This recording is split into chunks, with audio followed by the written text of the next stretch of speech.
اور supreme court کو religious matter میں انٹرفیئر نہیں کرنا چاہیے outside the jurisdiction of supreme court, مطلب جو سپریم کورٹ کی جوریڈکشن سے باہر کا میٹر ہے۔ ساری پارٹیز کے ریٹن اسٹیٹمنٹ ریسیو کرنے کے بعد سپریم کورٹ نے 2 مین ایشو بنائے، جس میں فرسٹ مین ایشو تھا ویدر انسٹنٹ ٹرپل طلاق is an essential religious practice of Islam اور not, will not challenge by the supreme court same as supreme court will not challenge the Sabarimala practice. یہ same اسی طرح کا case تھا جیسے سبری مالا والا کیس تھا، جسے سپریم کورٹ نے میں چیلنج کیا گیا تھا کہ یہ ریلیجیس میٹر ہے، اس لیے سپریم کورٹ کے جوریڈکشن کا میٹر نہیں ہے۔ تو اسے سیم ایسی ہی ٹرپل طلاق والے کیس میں ہوا، سپریم کورٹ کی جوریڈکشن سے باہر کا میٹر بتایا گیا۔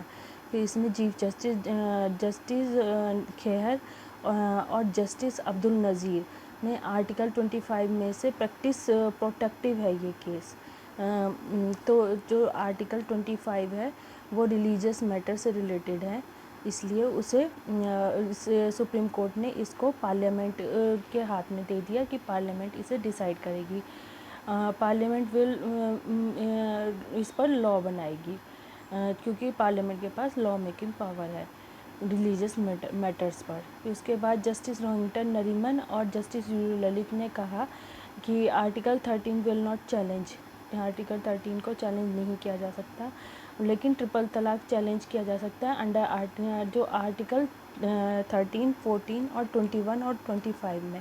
تو اس وجہ سے article 14 of anything violate article 14، اگر آرٹیکل 14 وائلیٹ کرتا ہے کسی کے رائٹس کو تو سپریم کورٹ، اور یہ ٹرپل طلاق یہ آرٹیکل 14 کا وائلیشن ہے، کیونکہ اس میں وومن کے رائٹس وائلیٹ ہوتے ہیں انسٹنٹ ٹرپل طلاق ہونے کی وجہ سے، اور اس میں آربیٹریشن اور کنسیلیشن کا کوئی چانس نہیں ہے، اس لیے وومنس رائٹ وائلیٹ ہوتے ہیں ڈائریکٹلی۔ پھر اس کے بعد so that supreme court has power to decide instant triple طلاق انکانسٹیٹیوشنل ڈکلیئر کر دیا سپریم کورٹ نے۔ پھر 5 ججز بینچ میں سے جسٹس کورین جوسف نے کہا کہ انسٹنٹ ٹرپل طلاق از ان اسلامک ہے، دیر از نو آربیٹرینس اور reconciliation, it's in Islamic and not a essential religious practice. 2 ججز جو تھے جوڈیشری، 2 ججز نے اس کو بتایا جوڈیشری ول ناٹ انٹرفیئر، جو 2 ججز نے یہ کہا، اور 3 ججز نے، کیونکہ یہ جوڈیشری اس میں انٹرفیئر نہیں کر سکتی کیونکہ یہ انکانسٹیٹیوشنل ہے۔ پھر اس کے بعد 3 ججز نے کہا کہ یہ انکانسٹیٹیوشنل ہونے کی وجہ سے اور ساتھ ہی ساتھ انلیگل ہونے کی وجہ سے یہ پارلیمنٹ اس پر لا بنائے گی، اور یہ میجورٹی کا جسٹس 3 ججز کی میجورٹی کا یہ ججمنٹ تھا۔ پھر اس کے بعد سپریم کورٹ نے جینڈر ایکویلٹی ہوتے ہوئے بھی ٹرپل طلاق کے بہت کیس آ رہے تھے، اس لیے اس میں پارلیمنٹ کو لا میکنگ پاور کرنے کے لیے دی، لا بنانے کی پاور دی۔ جیسے اگست 2017 میں پھر سپریم کورٹ نے ڈکلیئر کیا ٹرپل طلاق ایز اللیگل ٹرپل طلاق ڈکلیئر کر دیا۔ پھر 2017 میں واپس سے ریپیٹ انسٹنس آف وائلیشنز ہوئے، تو اس لیے اس کو ریپیٹ کیا گیا۔ پھر دسمبر 2017 میں لوک سبھا نے مسلم پروٹیکشن اس پر ایک بل پاس کیا، جسے protection of rights on marriage bill 2017 بنایا گیا، لیکن راجیہ سبھا میں یہ پاس نہیں ہوا، یہ لیپس ہو گیا۔ پھر اس کے بعد سپٹمبر 2018 میں کیبنٹ کلیئرس آرڈیننس، کیبنٹ نے اس میں آرڈیننس کلیئر کیا۔